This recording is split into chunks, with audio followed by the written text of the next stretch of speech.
Okay. Rachel, do you want to ask the first one? Yeah. How did the Holocaust influence your faith in believing in God?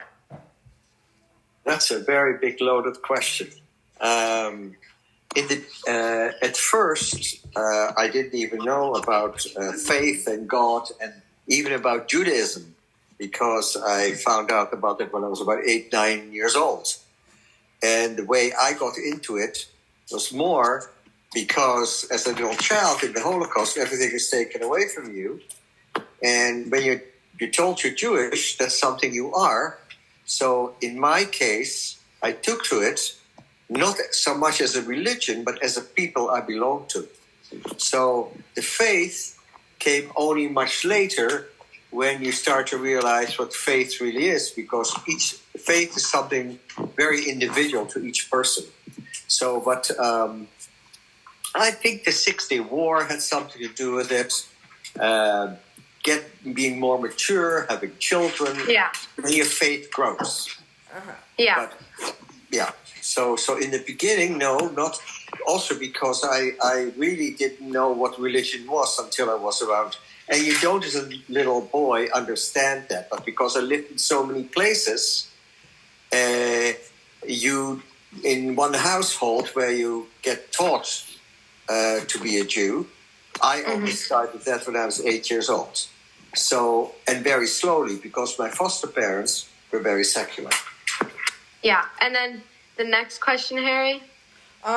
This one might be a bit of a quicker one, but what years were you in the camp and how old were you? I started camp when I was about 5 months old.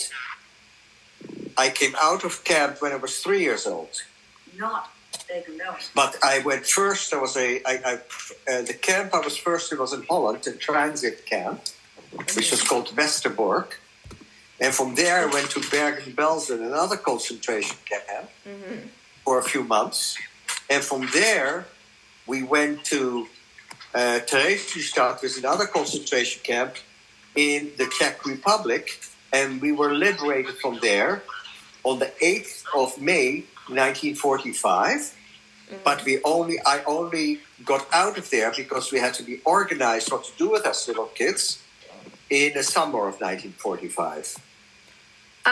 Okay, and then the next question is, did you encounter any Germans or Nazis who tried to help you during the Holocaust? I couldn't, and if I did, I have no memory of it because I was too young. Of course, some people helped me, but definitely I can't talk about the Nazis. But the people what I can talk about is that when we went to the camp as a group of 50 children from Holland, we had 4 ladies who were young girls, Jewish girls of 16 to 20, who accompanied us and helped us. Yeah. But about the Nazis themselves, I was too young to remember. Yeah. And then this one is kind of like a little bit what you said before, but how was leaving the camp like, and where did you go? What? How was leaving the camp, and where did you go? Okay, leaving the camp, I remember a little bit because that I can only tell the truth when I was picked up and put in a big truck. Were you liberated? Yes, we were liberated by the Russian. Not from Bergen-Belsen. Bergen-Belsen, we were transferred before the liberation of Bergen-Belsen, because that camp was liberated afterwards by the British people. Yeah. And when I went to Theresienstadt, the last camp from which we were liberated, that camp was liberated by the Red Army or the Russian Army at that time. So, and that was liberated camp on the 8th of May, 1945. But we didn't leave then. We left about a couple of months later because they had to sort everybody out. All right. Thank you. And so yeah, like what was life like after the Holocaust? Like, where did you go? After the Holocaust, it was a bit difficult because at that time I didn't know yet what parents were, and but the people my parents sent me to, my birth parents, where I was taken away from because somebody betrayed me, they were looking for me before. No, not your birth parents. No, my underground, the righteous among the nations, people who looked after me before I was taken away from them because somebody snitched. And then when I came back after the war, I went to various orphanages. I went back to them because they were looking for me. And I went to a convalescent home where kids who maybe haven't had the right food. I remember that place. It was near the seaside, and we walked every day down to the beach, got good food. And then I went in 1946-47 to another orphanage. Then they found an aunt, a relative of my mother, and lived with her for a while. And then finally, in 1950, I was placed with permanent foster parents who didn't have children. They were Jewish in Holland. And that was so I was 5 years sent from place to place before I was placed in a permanent home in 1950. And it was called, we refer this time where the little children were going all over the place as the little Holocaust. What happened to us after the war, the little kids. All right. The next question we have was, we know that there's a Bergen-Belsen memorial. So have you ever been to the memorial? And if so, what was your experience there? We have been a few times to the memorial in Bergen-Belsen. The memorials, there were memorials for the people from Holland, from other places as well. What was really the museum there was impressive because there were all kind of photos and all kind of films. But to see an enormous long kind of elevation, a long one, as big as a football field. And what was there, like when you went? All the skeletons and corpses of the people, the Jews who were not necessarily killed, but who died of typhus disease. Hunger. Wait, that was there? That was there, yes. That was a very big mass grave. There's 4 very large mass graves there in Bergen-Belsen. Yes. And not very pretty, but it was important to see it. Yeah, I'm sure. Did you... go on. And then, how do you feel about anti-Semitism these days? And have you had any interactions with anti-Semitic people or Holocaust deniers?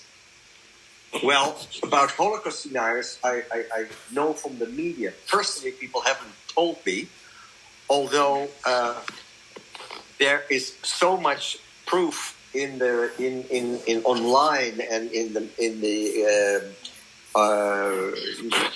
the communication system in the mass media. Anti-Semitism is going up and up, and it's more dangerous today because it becomes mainstream.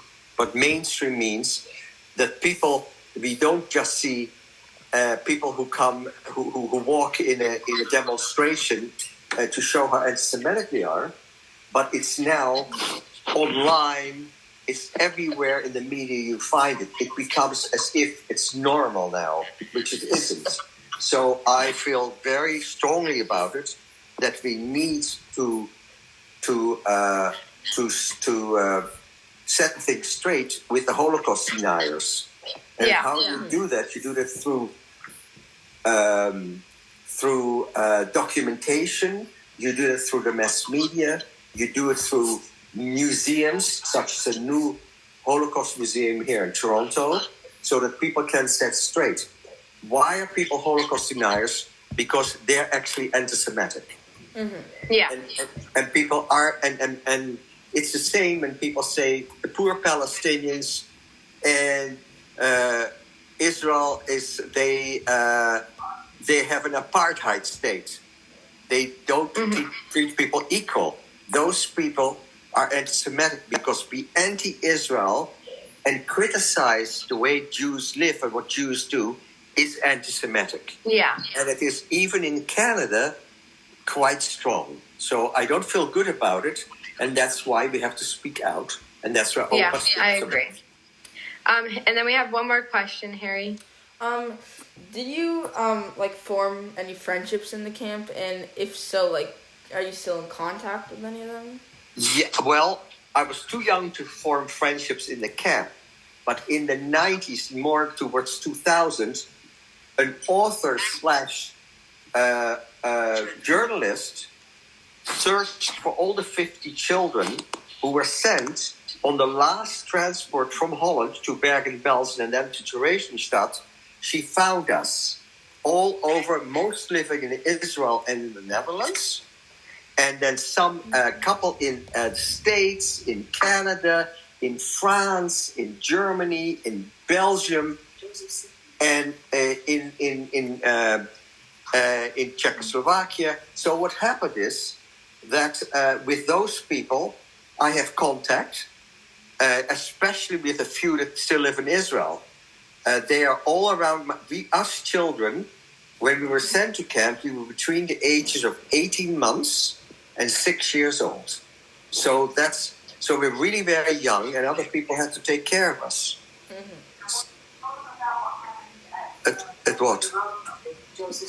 Okay, I was also did an interview in a seniors home here at Baycrest with another. He's a friend of mine. He's 8 years older. He's 88, and he remembers that us children came to Theresienstadt in the camp, and that we spoke a funny language, which was Dutch, what they speak in Holland. So he remembers the children who came to the children's home, or as they call it in Yiddish, a kinderheim, in Theresienstadt. So I have contact with people, but only other people as well, but only thanks to this author who searched us out, and we all got in contact with each other. But I'm friendly with Joseph, the one who really was 3 weeks with us in the camp. He was much older, so he has a memory, and he remembers us. So that's very important to me. And then we know that you were like very young, so we just like thought like it wasn't like a really good question to ask, but like we might cut this out. But just as much as you remember what you know, like what was life like at Bergen-Belsen? Like the food, the clothes, the sleeping. Otherwise, if not at Bergen-Belsen, like in general, do you remember anything? Like what do you remember from the Holocaust? The only thing that I really remember from the Holocaust is being taken on this truck and being driven back, because I remember that's the only thing, because you can imagine things as a very little child, and I don't want to imagine things, I want to tell you the truth. So the only thing I remember is the truck where we were lifted onto, like a cow cart, and we picked up children all on the way back from the concentration camp back to Holland. That's what I remember.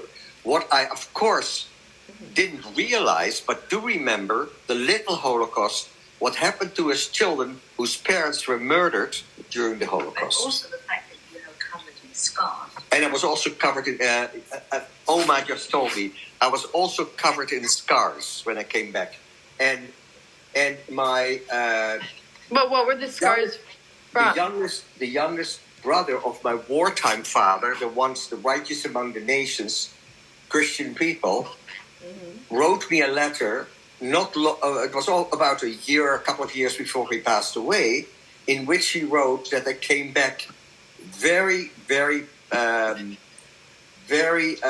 wounds on your back. with open wounds on my back and the back of my head, and But from what? From not being taken care of properly, because for 4 girls to take care of 50 children was very difficult. But that's all the things that happened in the concentration camp that I cannot remember. Just the scars are there to show. Okay. That's all our questions. Okay. But thank you so much. Thank you. Welcome. Did I enlighten you a little bit? That's good information. We really appreciate it. Shabbat shalom. Okay. Shabbat So shalom. I wish Harry Shabbat shalom, and I hope, Rachel, that I see you later. Yeah. Okay. Thank you. Take care. Shabbat shalom. Bye. Shabbat shalom. Bye. Bye.